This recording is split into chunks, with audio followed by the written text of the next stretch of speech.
하나님 말씀을 봉독하겠습니다. 또 내가 크고 흰 보좌와 그 위에 앉으신 이를 보니 땅과 하늘이 그 앞에서 피하여 간데 없더라. 또 내가 보니 죽은 자들이 큰 자나 작은 자나 그 보좌 앞에 서 있는데 책들이 펴 있고 또 다른 책이 펴졌으니 곧 생명책이라. 죽은 자들이 자기 행위를 따라 책들에 기록된 대로 심판을 받으니 바다가 그 가운데서 죽은 자들을 내주고 또 사망과 음부도 그 가운데서 죽은 자들을 내주매 각 사람이 자기 행위대로 심판을 받고 사망과 음부도 불못에 던져지니 이것은 둘째 사망 곧 불못이라. 누구든지 생명책에 기록되지 못한 자는 불못에 던져지더라. 아멘. 여러분 오랜만에 뵙죠? 우리 작년 11월부터 이제 지금까지 약 반년에 걸쳐서 지금 요한계시록을 묵상하고 있습니다. 오랫동안 보고 있죠. 자, 말씀을 보기 전에 요한계시록 한번 구조를 한번 정리하고 오늘 본문에 들어가도록 할게요.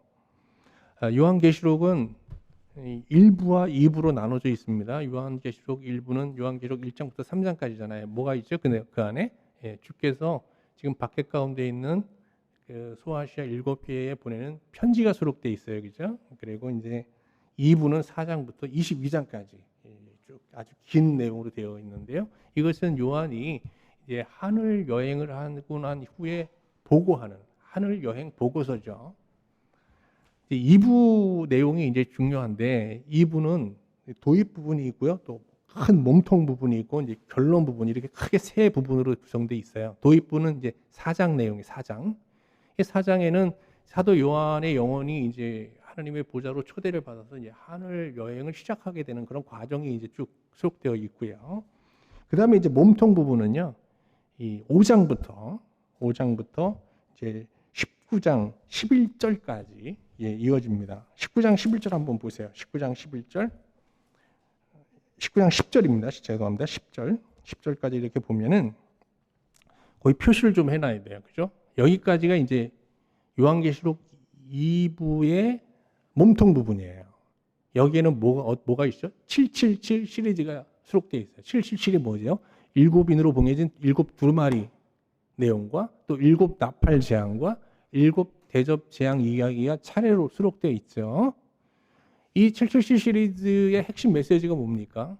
지금 교회를 박해하고 있는 로마 제국은 곧 멸망한다예요. 그러니 로마의 박해 아래서 인내하며 믿음으로 승리해야 한다라는 이런 이제 메시지가 이제 요체고요. 그다음에 이제 결론부예요. 요한계시록 2부의 결론부가 요한계시록 19장 11절부터 시작하는 거예요. 11절부터 마지막 22장까지 이어지는 겁니다. 오늘 우리가 볼 내용이 바로 요한계시록 2부의 이제 결론부예요. 이 결론부에는 우리가 앞에서 보지 않았지만 19장 11절부터 21절까지는요. 인자의 날, 예수님께서 재림하시는 사건이 이제 계시되고 있어요. 인자의 날, 재림, 예수님의 재림. 그다음에 이제 20장에는요. 오늘 우리가 묵상할 내용이에요. 20장에는 천년 왕국이 계시되고 있어요. 천년 왕국. 그리고 이제 셋째는 뭐겠어요? 21장, 22장에는 새하늘과 새 땅에 대한 계시가 이어지게 됩니다. 다시 정리할까요? 자, 요한계시록은 1부와 2부로 나눠져 있죠. 2부는 4장부터 22장까지 이어집니다. 4장은 도입부예요.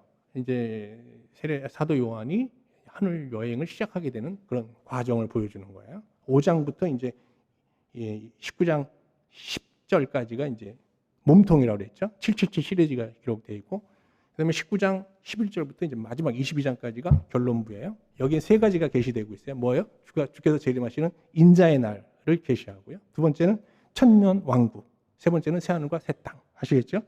오늘은 두 번째 요한계시록 2부의 결론부에서 다루고 있는 두 번째 주제 뭐죠? 천년 왕국에 대해서 살펴보겠습니다.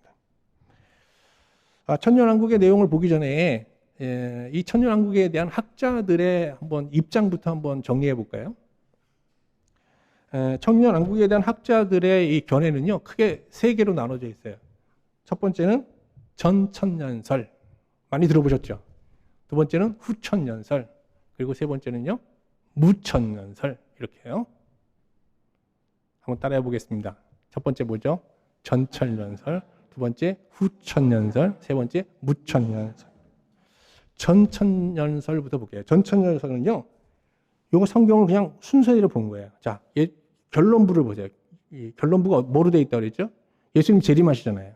그리고 천년 왕국이 오잖아요. 그리고 새하늘과 새 딸, 하나님 나라가 임하잖아요. 이걸 그냥 문자적으로 순서대로 보는 거예요. 그러니까 이 전천년설은요, 예수님께서 재림하신 후에 하나님 나라가 곧 임하는 게 아니라 이 세상에서 신자들이 그리스도와 함께 왕노릇하는 거예요. 그러다가 천년이 지난 후에 어떻게 해요? 하나님 나라가 임한다는 거예요. 이런 전천년설을 체계화한 그런 신학이 바로 세대주의자들이에요. 세대주의. 많이 들어보셨죠? 세대주의자들.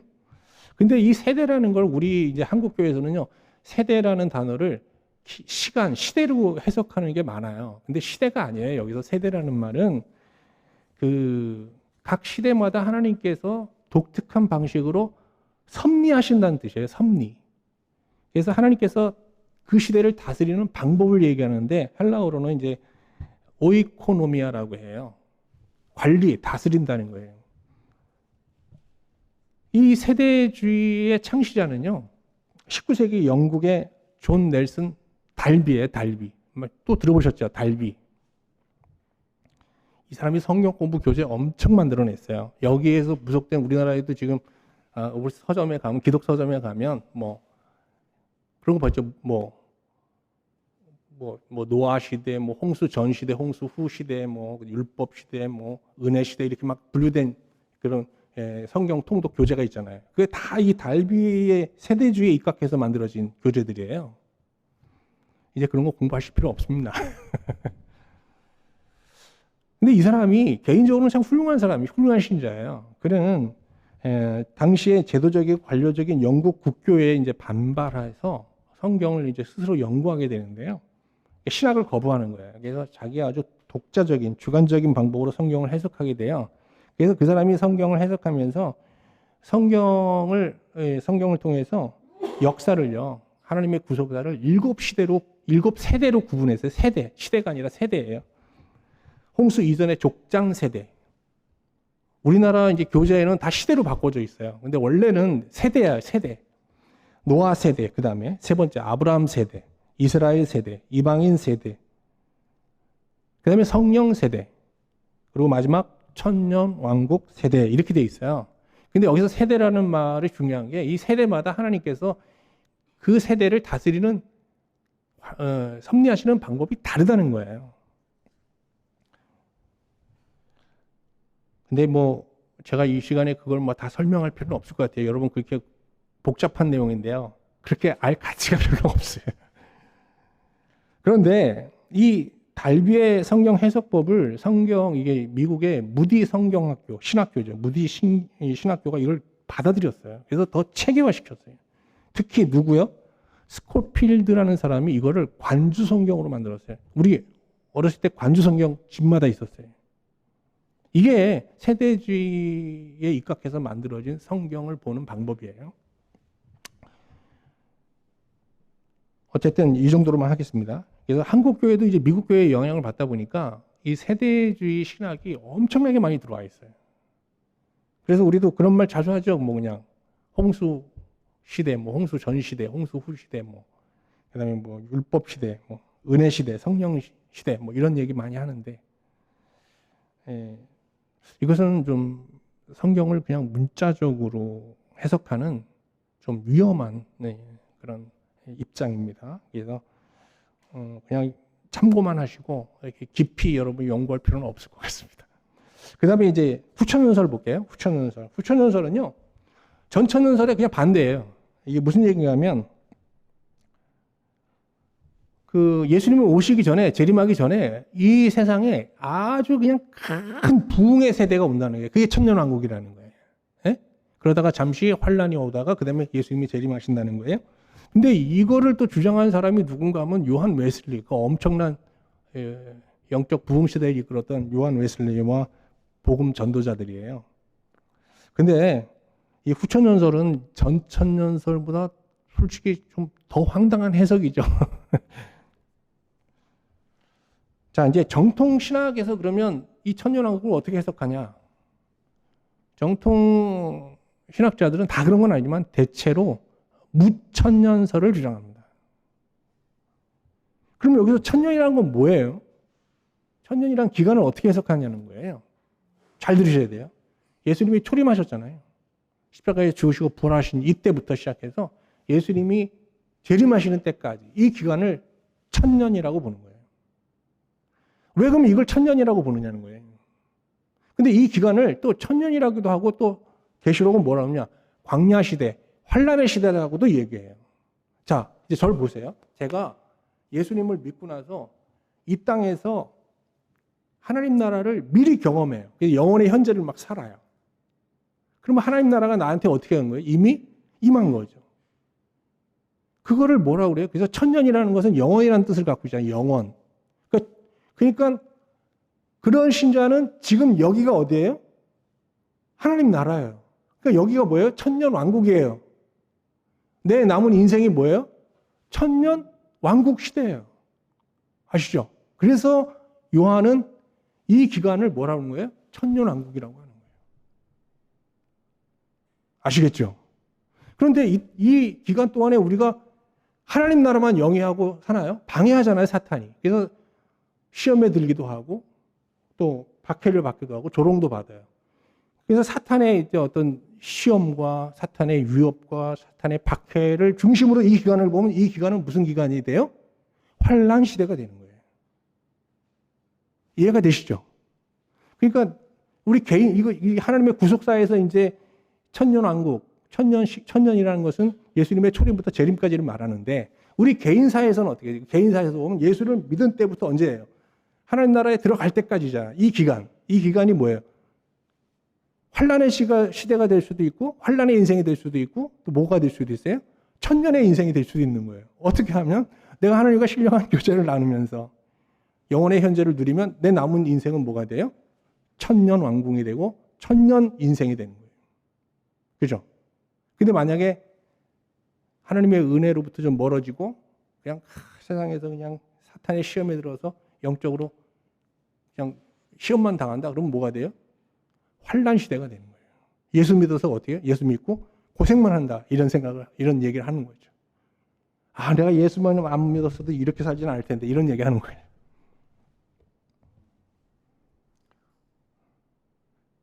여기까지 다 이해가 되셨죠? 아, 됐어요. 오늘 설교 절반 성공했어요. 여러분 이제 여러분은 어떤 입장에서 성경을 봐야 되겠어요? 전천년설? 아니죠. 후천년설? 아니죠. 뭐예요? 무천년설. 무천년설의 입장에서 이제 이 천년왕국을 계시하고 있는 요한계시록 20장을 보아야 하는 겁니다. 자, 그러면 어떻게 무천년설 입장에서 한번 요한계시록 20장 내용을 같이 볼까요? 어떤 의미를 갖고 있는 건지. 자, 이 요한계시록 20장은요, 천년왕국 시대를 계시하는 이 요한계시록 20장은요, 한 천사가 무저갱의 열쇠와 쇠사슬을 가지고 하늘에서 내려와서 옛뱀, 마귀, 사탄을 상징하는 용을 잡아서 천년 동안 결박시키는 장면에서 시작돼요. 한번 볼까요? 요한계시록 20장 1절부터 3절 전반절 내용이에요. 또 내가 보매 천사가 무저갱의 열쇠와 큰 쇠사슬을 그의 손에 가지고 하늘로부터 내려와서 용을 잡으니 곧 옛뱀이요 마귀요 사탄이라 잡아서 천년 동안 결박하여 무저갱에 던져 넣어 잠그고 그 위에 임봉하여 천년이 차도록 다시는 만국을 미혹하지 못하게 하였는데, 자, 이 사건, 천사가 사탄을 무저갱에 가두는 사건, 천년 동안 가두는 사건, 미래적 사건일까요? 이미 완료된 과거의 사건일까요? 이 사건이. 요한이 계시하고 있는 이 사건이 미래적 사건일까요? 과거적 사건일까요? 우리가 그냥 읽으면 이거 미래적 사건으로 해석해요. 그래서 뭐 전천년설이 나오고 후천년설이 나오는 거예요. 그렇지 않아요. 예수님이 십자가에서 죽으시고 죽은 자 가운데서 부활하시면서 예수님이 완전히 사탄을 무력하게 만드신 거거든요. 그래서 영적으로 보면 사탄은 이미 어떻게 해요? 모든 영적 권세를 상실하고 어떻게 해요? 지금 무정에게 갇혀 있는 거예요. 이거는 예수 그리스도를 통해서 완료된 사건이에요.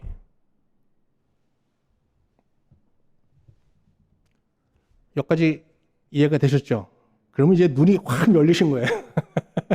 이거를 현재, 과거적 사건으로 보냐, 미래적 사건으로 보냐에서 20장 내용은 완전히 달라지는 거거든요. 자, 20장 1절부터 3절까지는 어떤 사건이다? 과거적 사건이에요. 예수 그리스도의 십자가 죽음과 부활을 통해서 성취된 사건을 얘기하는 거예요. 아시겠죠?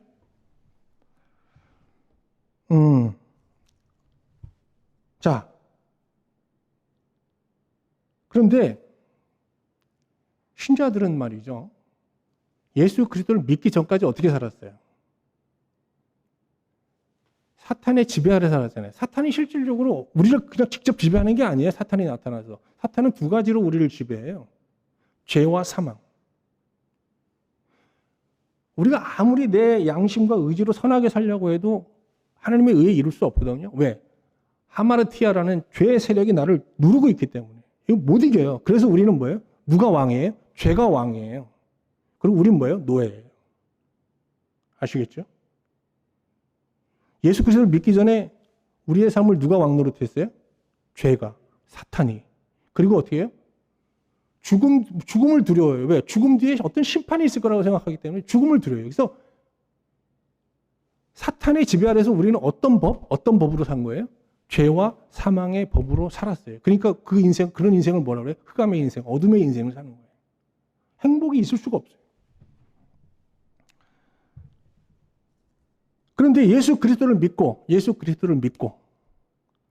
그와 연합한 자들은 어떻게 돼요? 죄의 세력으로부터 어떻게 해요? 벗어날 수 있게 되는 거예요. 그래서 죄의 세력을 굴복시키면서 어떻게 하나님께 자유롭게 복종하는 삶을 살게 되는 거거든요. 자, 어떻게 됐어요? 전에는 죄가 나를 지배하고 있었어요. 근데 이제 예수 그리스도를 믿고 나서 어떻게 했어요? 죄를 굴복시키게 되는 거예요. 죄가 뭐가 됐어요, 내가? 죄에 대하여 내가 왕이 된 거예요. 죄는 뭐가 됐어요? 나한테 죄의 세력은 노예가 된 거예요. 종이 된 거예요. 아시겠죠? 그래서 예수 그리스도와 연합한 자는 이 천년의 남은 인생을 어떻게 살아요? 그리스도와 함께 왕노릇하며 사는 거예요. 이 세상에서 떵떵거리는 왕이 아니에요. 영적 세계에서 우리를 늘 지배하던 죄의 세력과 사망의 세력을 극복하고 죄와 사망을 지배하며 산다는 의미의 왕이에요. 여기까지도 따라오셨죠? 굉장히 잘 오셨어요. 여기서 왕노릇한다는 의미 이제 아시겠죠? 로마서에서도 왕노릇한다는 말이 자주 나오는데 그런 의미로 왕노릇한다는 거예요. 여러분, 죄의 노예로 살고 계신가요? 아니면 죄를 지배하는 왕으로 살고 계신가요? 왕으로 살아야 돼요. 왜? 그럴 수 있어요, 우리가. 전에는 그럴 수 없었지만 이제 예수 그리스도 안에서 우리가 그런 삶을 살 수 있게 된 거예요. 그런 사람들은 남은 인생을 어떻게 산다고요? 어떻게 살아요? 천년 왕국으로 사는 거예요. 아시겠죠? 그런데 이렇게 이제 흑암의 세력에서 벗어나서 왕노릇하며 사는 신자를 요한은 뭐라 그러냐? 첫째 부활에 참여한 자라고 칭하고 있어요. 첫째 부활에 참여한 자. 계시록 20장 6절 한번 볼까요? 이 첫째 부활에 참여하는 자들은 복이 있고 거룩하도다. 둘째 사망이 그들을 다스리는 권세가 없고 도리어 그들이 하나님과 그리스도의 제사장이 되어 천년 동안 그리스도와 더불어 왕노릇하리라. 자, 우리가 이제 남은 인생을 천년 왕국으로 살 수 있게 됐어요. 그 근거가 뭐예요? 첫째 부활에 참여하였기 때문이에요. 첫째 부활은 뭘까요? 첫째 부활. 첫째 부활이 뭐죠? 우리도 죽은 후에 다시 우리 몸이 부활할까 안 할까요? 하죠. 근데 이거 첫째 부활이 아니에요. 첫째 부활은 뭐예요? 제일 먼저 부활하신 건 그리스도의 부활을 말하는 거예요. 첫째 부활에 참여했다는 건 뭐예요? 예수 그리스도의 죽음과 부활에 완전히 참여한 신자를 말하는 거예요. 그는 어떻게 돼요? 그리스도와 딱 붙어 있는 거거든요. 그래서 어떻게 죄의 세력을 이기는 거예요. 누구로? 예수 그리스도를 힘입어. 주 안에서. 그리스도로 말미암아. 자, 그러면 예수 그리스도의 첫째 부활에 참여한 신자는 남은 인생 어떤 환난도 없이 정말 천년 왕국을 향유하면서 이 땅에서 하나님 나라를 100% 누리며 살 수 있는 걸까요? 그렇지 않아요. 사탄이 영적으로 무적행에 갇혀 있지만 완전히 그가 우리를 위협하고 우리를 시험할 수 있는 힘을, 권력을 완전히 상실한 건 아니라는 거예요. 왜? 20장 3절 후반절을 보세요. 3절 후반절. 무적행에 갇혀 있잖아요. 이 사탄이. 근데 어떻게 해요? 그 후에는 반드시 잠깐 노일이라. 그러니까 이게 뭐 시간적으로 1000년 동안 갇혀 있다 풀려난다는 뜻이 아니고 그가 무적행에 갇혀 있지만 그가 신자를 위협할 수 있는 힘을 완전히 상실한 건 아니다 이런 뜻이에요. 그러면 그 힘을 가지고 어떻게 하냐? 신자를 1000년 시대를 사는 신자를 박해하는 거예요. 위협하는 거예요. 그래서 베드로 사도는 무적행에 갇혀 있는 사탄을요. 우는 사자에 비유하면서 성도들에게 이렇게 말한 적이 있어요.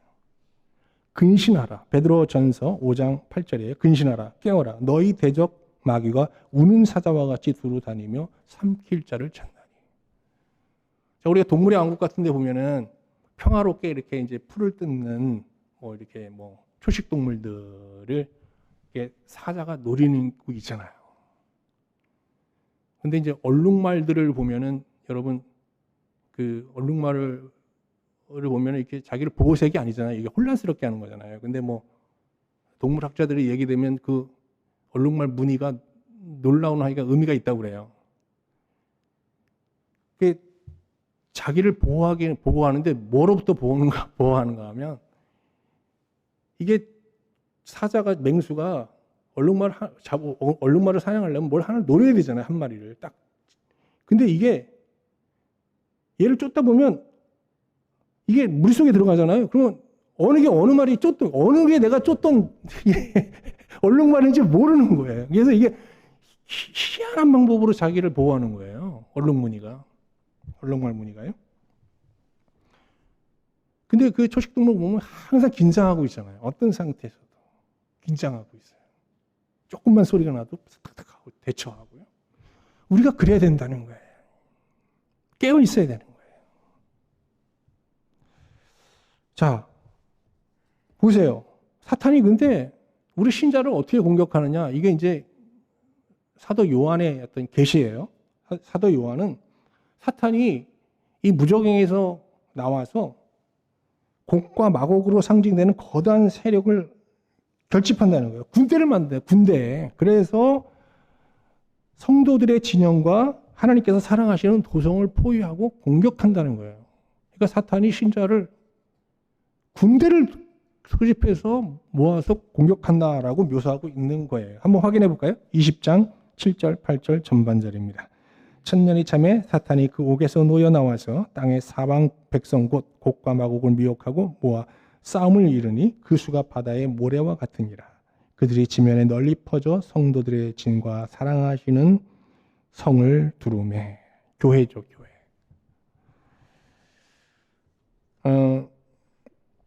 사탄은 예수 그리스도의 죽음과 부활을 통해 사람을 지배하는 영적 권세를 상실하고 무적행에 갇혀있는 신세가 되었지만 그의 손에는 여전히 지상의 신실한 성도와 교회를 위협할 수 있는 힘, 권력을 갖고 있어요. 참 우리한테는 좀 안타까운 얘기죠. 그런데 그게 뭐 그렇게 염려할 것이 없는 것은 사실 이 마지막 날, 최후의 날, 주께서 이 땅에 재림하시는 날, 이 사탄의 권세는 완전히 이제 심판을 받고 파멸하게 되죠. 20장 9절 후반절 10절 볼게요. 하늘에서 불이 내려와 그들을 태우고 또 그들을 미혹하는 마귀가 불과 유황못에 던져지니 거기는 그 짐승과 거짓 선지자도 있어 세세토록 밤낮 괴로움을 받으리라. 이처럼 최후의 날에는요. 세상 나라의 토대가 되는 땅과 하늘 모두 사라지게 됩니다. 보세요. 요한계시록 20장 11절. 또 내가 보니 크고 흰 보좌와 그 위에 앉으신 이를 보니 땅과 하늘이 그 앞에서 피하여 간 데 없더라. 그러니까 최후의 날 하나님과 예수 그리스도의 현존 앞에서 사탄도 이제 심판을 받고요. 또 세상 나라를 지탱하던 땅과 하늘도 사라지게 됩니다. 그리고 이어서 사람들이 하나님의 심판대 앞에서 이제 심판을 받게 돼요. 그래서 신 보좌 앞에서 심판을 받는다 그래서 우리가 그 뭐라 그래요? 백보자 심판이라고 하죠. 백보자 심판 내용을 한번 볼까요? 좀 우리가 성경에서 가장 보기 싫어하는 부분인데 20장 12절입니다. 또 내가 보니 죽은 자들이 큰 자나 작은 자나 그 보좌 앞에 서 있는데 책들이 펴있고 또 다른 책이 펴졌으니 곧 생명책이라 죽은 자들이 자기 행위를 따라 책들에 기록된 대로 심판을 받으니 그랬어요. 큰 자나 작은 자나 죽은 후에는 모두 흰 보좌 앞에 서는데 우리가 심판받을 때 근거가 되는 것은 한 책입니다. 이 책은 뭔가 하면 우리의 행위가 다 기록되어 있는 행위의 책이에요.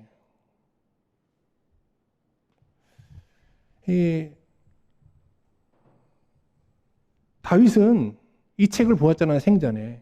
그 책에서 뭐라고 얘기하는가 하면 그 책을 보면서 자기가 이 세상에서 범한 죄가 자기 머리털보다 더 많다라고 얘기하면서 탄식했어요. 하나님은 우리의 안고 일어섬을 다 하시고 우리의 모든 길 눕는 것도 다 하시잖아요. 근데 참 무서운 거는 하나님께서 우리를 감찰하신다고 하는데 이 감찰한다는 게 기록한다. 그래서 우리는 모르지만 분명히 김남곤의 행위라는 책을 갖고 계신 거죠. 여러분의 행위의 책도 갖고 계신 거죠. 여러분 이 행위의 책이 펼쳐질 때 우리 어떨까요? 거기에는 우리가 숨겨왔던 죄, 나도 망각하고 있던 죄, 또 지금도 마음속에 숨기고 있는 죄들, 또 숨어서 범하고 있는 죄들이 다 기록되어 있을 거 아니에요? 아마 나를 아는 분들과 함께 저 자신도 정말 그 영혼이 가출되는 그런 혼절 상태를 맞게 될 것 같아요. 이건 눈 뜨고 볼 수 없는, 들을 수도 없는 정말 치욕의 책이고 수치의 책이죠.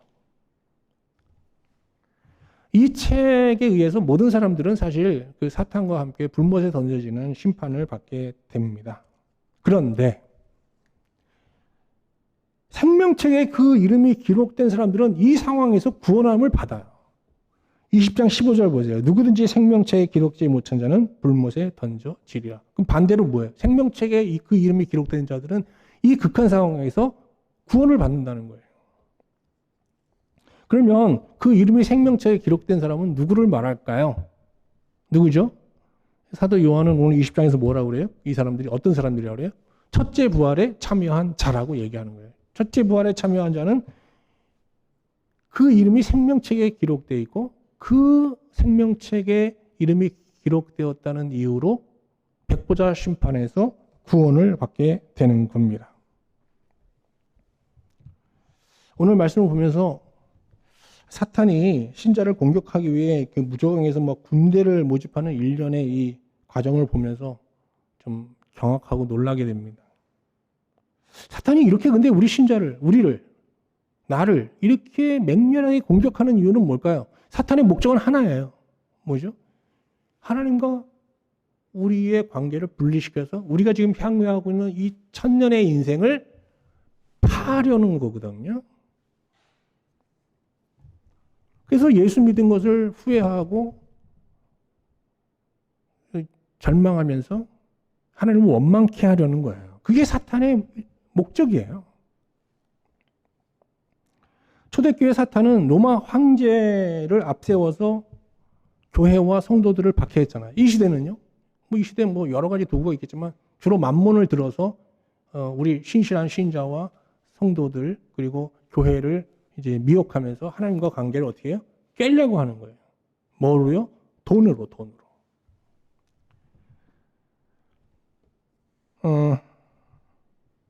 에덴 동산에서 아담과 하와를 사탄이 어떻게 미혹시켰어요? 동산 중앙에 있는 선악을 알게 하는 과실. 이거를 이제 미혹했잖아요. 근데 아담도 이제 그 미혹에 갔듯이 아담 안에 있는 모든 인생은요, 사탄의 시험에 취약할 수밖에 없는 거예요. 그런데 예수 그리스도는 어떠셨어요? 예수 그리스도는 어떤 상황에서도 마귀의 시험을 물리치면서 하나님과의 하나됨을 잃지 않았어요. 십자가에 던져져서 그 비참한 죽음을 맞을 때도 주님은 하나님을 아바 아버지라고 부르면서 하나님과 하나됨을 계속 유지하셨거든요. 그리고 죽은 자 가운데서 부활하심으로 이 사탄을 무적행 속에 가둬버리신 거예요. 그런데 말입니다. 사탄의 시험에 늘 무너질 수밖에 없고 취약할 수밖에 없는 우리가 예수 그리스도와 연합했을 때, 예수 그리스도의 부활하신 예수님과 연합할 때 예수님처럼 말이죠. 사탄의 시험을 물리치면서 우리가 어떤 상황에서도 하나님과의 하나됨을 유지할 수 있게 된다는 거예요. 바로 이 요한계시록의 독자인 초대교회 카타콤 교회 성도들이 그러한 은혜를 누렸던 사람들이죠. 그들은 카타콤에서 천년왕국 시대를 영위했던 거예요. 그들은 어떤 삶을 살았을까요? 베드로는 우리를 왕 같은 제사장이라고 했어요. 여러분 우리가 제사장이라면 재물이 있어야 되잖아요. 재물은 누구예요? 우리가 제사장이면 재물은 누구예요? 나예요. 그래서 나를 어떻게 해요? 매일매일 죽여서 어떻게 해요? 하나님 앞에 바치는 거예요. 죽이는 건 누굴 죽이는 거예요? 옛사람을. 그러니까 매일매일 신자의 삶이라는 건 아담 안에 있는 옛 본성을 다 죽이고 하나님 앞에 계속 드리는 거예요. 그러면서 어떻게 되죠? 하나님과의 사귐을 누리게 되는 거예요. 그런데 하나님 이렇게 사는 게 이제 천년왕국의 삶이에요. 그런데 하나님께서는요, 우리의 행위를 다 우리가 범한 죄만 기록하시는 게 아니라 우리가 이렇게 옛사람을 죽이고 치열하게 회개하면서 옛사람을 죽이고 예수 그리스도를 힘입어 하나님과 이렇게 교제하고 하나님께 자기를 바치는 이 모든 것들을 기록하시는 거예요. 기록하셔요. 이 기록한 책이 뭐예요? 뭐라 그래요? 이게 바로 생명의 책이라고 하는 거예요. 지금 우리 예배 드리고 있잖아요. 하나님께서 분명히 여러분 기록하고 계세요. 그리고 우리는 모르잖아요. 우리 심령에 어떤 변화가 있는지 모르잖아요. 우리 마음의 변화까지 다 적고 계실 거예요. 아, 지금 박전사 나한테 이렇게 예배하는구나. 아, 저 심령에 나를 저렇게 기뻐함이 있구나. 막 적으시는 거예요. 그게 뭐예요? 생명의 책이에요.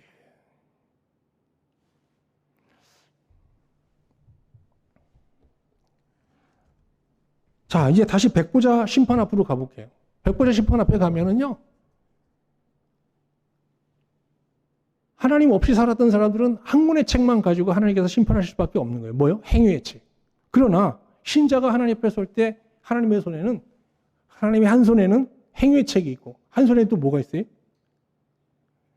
생명의 책이 있는 거예요. 영생의 책, 조회라고 하는 똑같은 단어예요. 영생, 생명, 조회 똑같은 말이에요.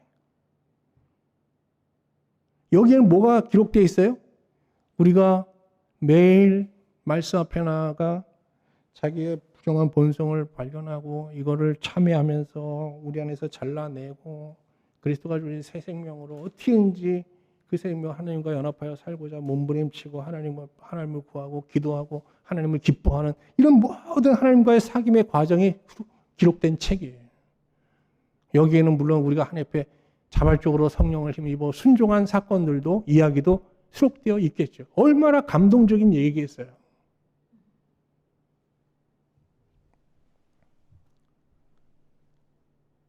보좌 앞에 서는 날 우리 머리털보다 많은 죄악이 기록되어 있는 행위의 책이 펴질 때 우리는 어마어마한 수치를 누리겠지만 또 예수님께서 우리 앞에 펼치시는 그 영생의 책을 보면서 우리는 한없는 감사의 눈물을 흘리게 되겠죠.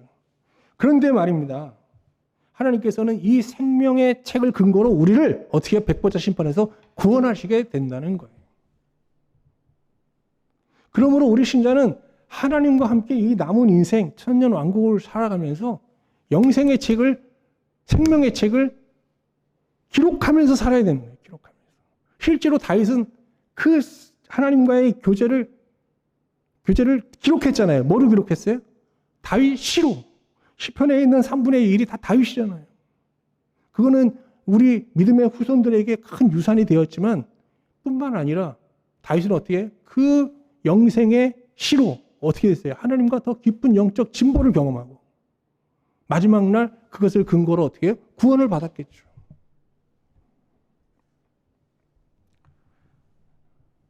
오늘부터 우리 영생의 책을 기록하며 살아야 될 것 같아요.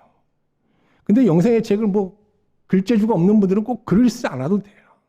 하나님 앞에 기도하는 거, 말씀 앞에 나가서 자신을 돌아보면서 엎드려 기도하고 또 하나님을 찬송하는 거, 이게 다 영생의 책을 쓰는 거죠. 다시 한번 정리해 봅시다. 우리 영생의 책을 이렇게 쓰면서 살면요, 세 가지 유익을 얻게 되는 거예요. 하나는 뭐죠? 자, 저를 한번 보시죠. 우리 손에도 사실은 보이진 않지만 행위의 책이 있을 거 아니에요. 죄를 짓는, 우리의 죄가 기록된. 또 하나는 영생의 책이 있고요. 근데 우리가 이렇게 영생의 책을 써나가면 어떻게 되겠어요? 우리 남은 인생의 영생의 책은 점점 두꺼워지고 이 행위의 책, 죄의 책은 어떻게 얇아지겠죠. 그러면서 엄청난 영적 진보를 경험하게 될 거예요. 그리고 우리 남은 인생을 어떻게 해요? 환란의 시대가 아니라 천년의 인생으로 향유하게 될 거고요. 마지막 날 백보자 심판 앞에서 어떻게 해요? 이 책으로 우리는 하나님 앞에 구원을 받게 될 거라는 거예요. 그러니까 반드시 우리에게는 뭐가 있어야 돼요? 영생의 책이 있어야 되는 거예요. 하나님 말씀이 영생의 책이 아니에요. 우리가 써야 돼요. 우리가 마음으로 쓰고 행위로 쓰고 시간을 들여 써나가야 될 책인 것이죠.